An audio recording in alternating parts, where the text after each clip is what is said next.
Welcome to the program. I'm your host, Neil Howard, here on Health Professional Radio. Thank you so much for making us a part of your day once again. Going to have a conversation with Yale Hauptman and Laurie Hauptman of Hauptman Hauptman. They're joining us to talk about elder law and how it applies to medical special needs, long-term care, and things of that nature. Welcome to the program, both Yale and Laurie. Thank you for joining us on the program today. Thank you for having us.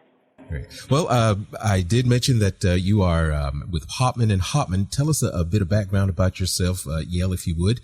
And after that, Laurie, would you give us some insight into yourself? So I've been practicing law for about 30 years now, 25 of them practicing elder law. And it's not something that I was taught in law school because back in the 80s there really was no such thing. But what elder law is basically is law that focuses on legal issues that acutely affect seniors. Big one in being long-term care, the aging process, and such. And so I very early on, when I went out on my own as Yale Hauptman, before Laurie joined me, I decided to focus on elder law because it was something that I felt was a real need. I was probably a little bit ahead of the curve, but in terms of what was coming, but I also saw the demographics, the aging population, and so I focused on that. And also on a personal level, I was faced with a Medicaid application for my grandmother. My parents had, at the time, in the mid-90s, both of my grandmothers living with them. So they really became my first clients in the field of elder law. Having paid my college and law school education, my parents, rightfully so, felt they had an attorney for life, no matter what the issues were. And those turned out to be the issues. And Laurie, is it a personal endeavor for you as well there at Hauptman and Hauptman? We came into. I actually started in a personal injury defense law firm, so I did a lot of litigation, and then Yale went on his own and started the practice, and then years later I joined him in the practice, and for me, in terms of the reason for going into this area of law is that it really satisfies my need to help others and to nurture. I have that kind of demeanor, and it actually satisfies that part of me in a sense that, a lot of lawyers, they're either suing someone, they're divorcing someone, they're bankrupting somebody. The beauty of what we do is we help people. We problem solve, we provide solutions, we handhold. And so in some ways, I love that. And then I actually handle a lot of the special needs aspect of the practice. I guide families with regard to setting up special needs trusts so that if they have a child that has special needs and may be on government needs-based benefits in the future, they would not want their child to come into that money later on and lose those government benefits. So I set up what are called special needs trusts, and then I do guardianships when a child turns 18 if they are not able to execute powers of attorney, appointing their parents to make decisions for them, both on a medical and financial level. I have to apply for guardianships for them so that their parents actually can be formally appointed. So it's both aspects of elder law and special needs law are a way of me giving back to the community. I was a candy striper when I was a young girl. I wore that little outfit with the red and white stripes, and always very active in, civic and religious organizations. And so, again, it just helps me with that. Lots and lots of baby boomers are about to hit Social Security age 65, 66, 67. When is the best time to talk to Hauptman and Hauptman about the special needs that are coming and the aging process in general? So it really depends on what stage of life clients are. So, for example, let's take a healthy seniors, healthy folks. Really, when they're finished paying for college and they're starting to kind of focus more on retirement, whether it's they're already retired or they can see it on the horizon, that's a really good time to start planning for our healthy clients. How do you plan for long-term care, asset protection, that kind of thing? For those folks, sometimes we get clients who have been diagnosed. For example, it could be early onset Alzheimer's, dementia. It could be ALS or Parkinson's. Too many times, Neil, we see people that wait too long. They've got the diagnosis, but they don't call us until 2 years later, 3 years later, 5 years later, and they wait until the progression of the illness starts to affect them to where they start to need assistance with the activities of daily living. They need assistance walking, bathing, dressing, going to the bathroom.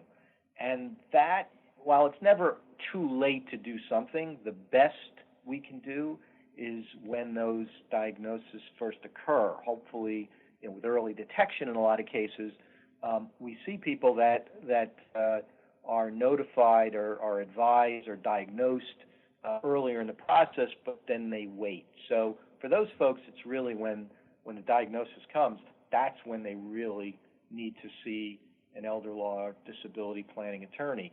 Not simply an estate planning attorney, but elder and disability planning. So one of the questions you may ask is, what's the difference between elder law and estate planning? I'm not sure if I'm taking questions out of your... Well, that is a good question, because in my mind, I'm thinking that they're kind of almost the same thing. Well, they're actually not. I mean, the best way to try to describe it is that an estate planning lawyer addresses the question, what happens when I die? How do I pass my estate on to my loved ones? How do I pass my estate in a tax-efficient manner? Those are kind of the questions that an estate planning lawyer deals with. I mean, they do address powers of attorneys, which are, powers of attorney, which are documents that are when you're alive. But predominantly, people go to lawyers, and we see that most people go to lawyers and address their wills, which is answering the question when they die. An elder law attorney or disability planning attorney focuses on what happens if I live and I get sick and may live in a needy state and have care costs. And so a lot of elder lawyers are estate planning lawyers, Neil, but not all estate planning lawyers are elder lawyers, if you understand what I'm talking about. I do understand. There's a lot more, I guess, a personal touch to the elder planning when it's combined with estate planning. I guess it makes estate planning a lot more efficient if the elder planning is done correctly. You have it exactly right. Right, so, more comprehensive. So we get calls quite a bit from folks in those situations I referred to earlier that they've been diagnosed a number of years ago, and they'll never, invariably they'll say, well, as soon as I got diagnosed, I went to my estate planning attorney and I got all the documents in place. I got my will, I got my power of attorney, I got my health care directive. And then, but they're calling us. And so, my response then is, well, why are you calling us? Although I know the answer. The answer is that they have those documents in place, but they have their will. Most people are focused on their will. And the will is important, and it's a piece. But it doesn't help you while you're still here and alive and you have long-term care expenses, because what it addresses is what happens to your assets after you die. And then the powers of attorney healthcare directives, they're important to have in place, but then what do you do? What are the decisions to make? What are the pros and cons? What are my options? If I do this, if I do that, that's the guidance that an elder law attorney that focuses on long-term care planning gives folks. Where can we go and get some more information about Hauptman and Hauptman online? So we have a website, www.hauptmanlaw.com. You can call the office at 939942287. We do not charge for a consultation. We are always available to speak to somebody, provide guidance. That is a decision that we made a long time ago to not have that obstacle of a cost for a consultation, so that we feel that everyone should be able to call us. It's a process that we provide to prospective clients, and it's very well received. Well, I thank you both for joining us here on Health Professional Radio today. It's been a pleasure. Once again, that telephone number, I think part of it cut out when you were giving it to me before. So it's 973-994-2287. And what happens is we have an intake coordinator who gathers the information that we need to then be able to have that consultation. So we do have somebody that gathers the information. All free, no charge. No charge. And then we can focus on that consultation on advising them of different options and recommendations. And then if we can do something, we tell them what we can do and what it costs, and then it's up to them to take the next step forward. And we do them by phone or in person. And phone really has been very well received also, because people have decision makers and children in different places. And right. We want families to all hear the explanations and have that information at the same time, and have a back and forth question and answer. So the conference calls work very, very well, because everybody is distances and have schedules, and so the phone calls make it very, very easy. Well, I thank you both once again for joining us here on Health Professional Radio. Thank you so much for having us. You've been listening to Health Professional Radio. I'm your host, Neil Howard. Transcripts and audio of this program are available at hpr.fm and healthprofessionalradio.com.au. Thank you for listening to Health Professional Radio. We're very proud to be an independent broadcaster, providing our content free of charge to you, the listener. One of the ways that we're able to remain free and independent is by having people like you become patrons. You can support Health Professional Radio simply by visiting hpr.fm and clicking the button that says Become a Patron. Your patronage of even just $1 a month lets us know that you're there, which in turn makes us more valuable to advertisers. And, of course, if you're able to afford more, then we would certainly appreciate the support. My name is Toby Longhurst from Health Professional Radio. Please visit hpr.fm, click the Become a Patron button, and support us if you can.